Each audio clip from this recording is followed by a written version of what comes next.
yarn over, insert your hook in the next stitch, yarn over, pull up a loop, yarn over, pull through 2 loops on your hook, yarn over, insert your hook in the same stitch, yarn over, pull up a loop, yarn over, pull through 2 loops on your hook, yarn over, insert your hook in the same stitch, yarn over, pull up a loop, yarn over, pull through 2 loops,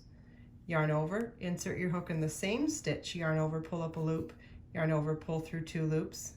yarn over, insert your hook in the same stitch, yarn over, pull up a loop, yarn over, pull through 2 loops. We now have 6 loops on our hook, yarn over, pull through all 6 loops on our hook.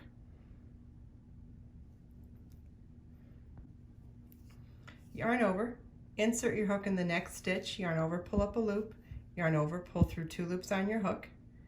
yarn over, insert your hook in the same stitch, yarn over, pull up a loop, yarn over, pull through 2 loops on your hook,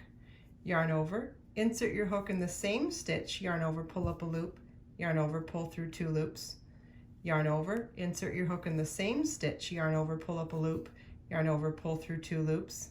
yarn over, insert your hook in the same stitch, yarn over, pull up a loop, yarn over, pull through 2 loops. We now have 6 loops on our hook, yarn over, pull through all 6 loops on our hook.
Hi, thank you for watching this video. It's part of a huge library on my website that's dedicated to learning how to crochet. In this library you will find stitch definitions, photo tutorials, all sorts of techniques, as well as video tutorials. Please follow the link below to find it at kristinomdahl.com.